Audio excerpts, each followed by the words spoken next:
오늘 말씀은 아가서 5장 2절에서 8절입니다. 내가 잘지라도 마음은 깨었는데 나의 사랑하는 자의 소리가 들리는구나. 문을 두드려 이르기를 나의 누이 나의 사랑 나의 비둘기 나의 완전한 자야. 문을 열어다오. 내 머리에는 이슬이 내 머리털에는 밤이슬이 가득하였다 하는구나. 내가 옷을 벗었으니 어찌 다시 입겠으며 내가 발을 씻었으니 어찌 다시 더럽히랴마는. 내 사랑하는 자가 문틈으로 손을 들이밀매 내 마음이 움직여서 일어나 내 사랑하는 자를 위하여 문을 열 때 모략이 내 손에서 모략의 집이 내 손가락에서 문빗장에 떨어지는구나. 내가 내 사랑하는 자를 위하여 문을 열었으나 그는 벌써 물러갔네. 그가 말할 때에 내 혼이 나갔구나. 내가 그를 찾아도 못 만났고 불러도 응답이 없었노라.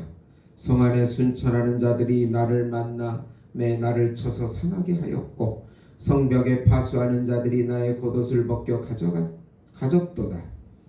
예루살렘 딸들아, 너희에게 내가 부탁한다. 너희가 내 사랑하는 자를 만나거든 내가 사랑함으로 병이 났다고 하려무나. 아멘. 사랑의 시련이라는 제목으로 은혜를 나누고자 합니다. 사랑하는 성도 여러분, 사랑은 언제나 참 달콤하지만 진정한 사랑은 시련을 통해서 더욱 깊어지고 성숙해진다는 특징이 있습니다. 오늘 본문 아가서 5장 2절에서 8절은 연인 사이의 사랑이 시련을 겪는 장면을 그리고 있습니다. 연인 중 여인이 문을 두드리는 사랑하는 이의 음성을 듣고도 즉시 응답하지 못한 사이 그 연인은 떠나버립니다. 그리고 여인은 그를 찾아 나서지만 거절과 상처를 경험하게 됩니다. 이 본문은 단순한 연인의 사랑을 넘어서 하나님과 우리와의 관계를 은유적으로 보여주는 지혜 문학입니다. 하나님께서 우리를 사랑하시되 때로 우리가 응답하지 못하거나 그 사랑을 놓치는 순간이 있으며 그로 인해 사랑의 아픔을 겪기도 합니다. 이 시련을 통해 사랑은 성장하고 더 깊은 순종과 헌신으로 나아가게 되는 것입니다. 오늘 말씀의 핵심은 예수님과의 관계가 소홀해질 때 징계를 받아들이고 다시 예수님을 찾고 의지하자는 내용입니다. 우선 예수님과의 관계가 소홀해지는 때를 주의하고 자신의 영적 상태를 깨달으라는 것입니다. 오늘 말씀은 신랑과의 혼인식을 마치고 사랑의 달콤함을 맛보던 이후에 발생하는 사건입니다. 술람미 여인이 꿈속에서 겪는 이야기를 말하고 있습니다. 솔로몬이 나의 누이, 나의 사랑, 나의 비둘기, 나의 완전한 자야 라고 부르면서 문을 열어달라고 합니다.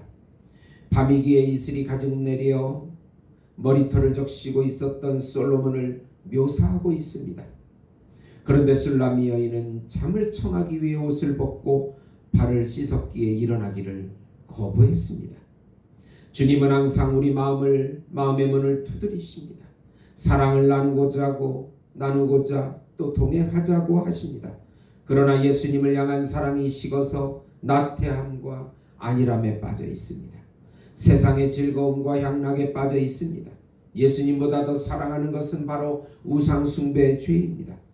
예수님께서 라오디게아 교회에게 말씀하시기를 물은 내가 사랑하는 자를 책망하여 징계하노니 그러므로 내가 열심을 내라 회개하라 볼지어다. 내가 문 밖에 서서 두드리노니 누구든지 내 음성을 듣고 문을 열면 내가 그에게로 들어가 그와 더불어 먹고 그는 나와 더불어 먹으리라고 하십니다. 좀 더 구체적으로 살펴보면 우리들은 사랑의 부름을 듣고도 망설이는 자와 같다는 것입니다.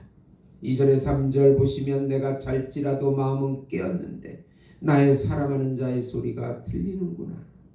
여인은 침상에 누워 있습니다. 그러나 사랑하는 이의 음성을 듣습니다. 나의 누이, 나의 사랑, 나의 완전한 자야, 문을 열어다오. 그는 밤중에 문을 두드리며 간절히 말하지만 여인은 즉시 일어나지 않습니다. 유명한 화가 홀만 헌트의 그림 세상의 비대는 예수님이 문을 두드리는 장면이 나옵니다. 그 문에는 손잡이가 없습니다. 이는 예수님께서 우리의 마음 문을 두드리시되 우리가 열어야만 한다는 상징입니다. 수많은 사람들이 예수님의 부르심을 듣지만 바쁜 삶, 게으름, 자기 중심성 때문에 문을 열지 않습니다. 우리도 마찬가지입니다.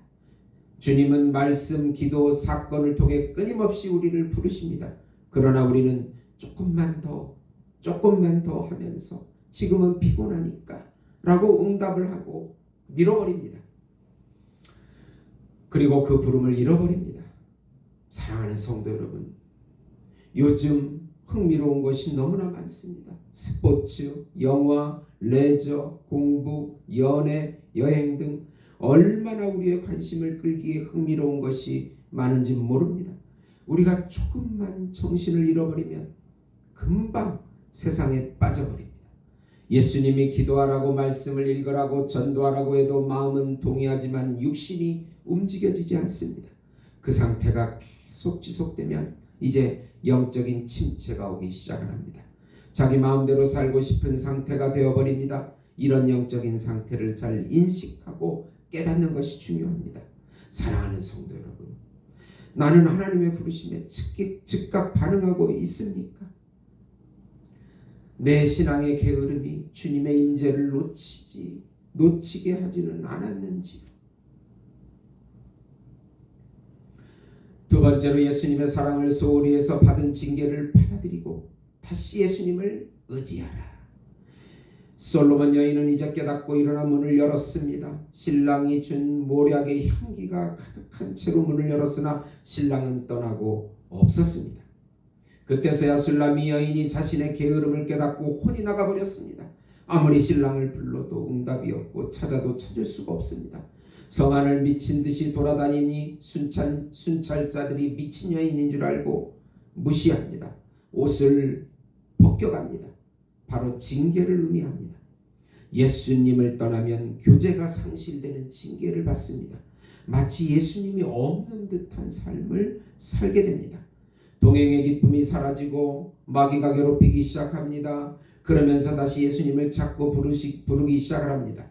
술람 여인은 사랑하기에 병이 났다고 예루살렘 여인들에게 부탁을 합니다. 우리가 징계가 올 때 주변에 기도 부탁을 하고 다시 예수 이름을 부르고 은혜를 구하고 기도의 자리에 나오고 예배의 자리에 나와야 합니다. 계속해서 거부하고 자기 마음대로 살면 결국 징계가 계속될 수밖에 없습니다. 베드로는 예수님을 부인하고 통곡합니다. 마태복음 26장 75절에 이에 베드로가 예수님의 말씀에 다 굴기 전에 내가 3번 나를 부인하리라 하심이 생각나서 밖에 나가서 심히 통곡하니라. 회개하고 돌이킬 때 예수님은 다시 찾아오셔서 우리와 동행해 주십니다.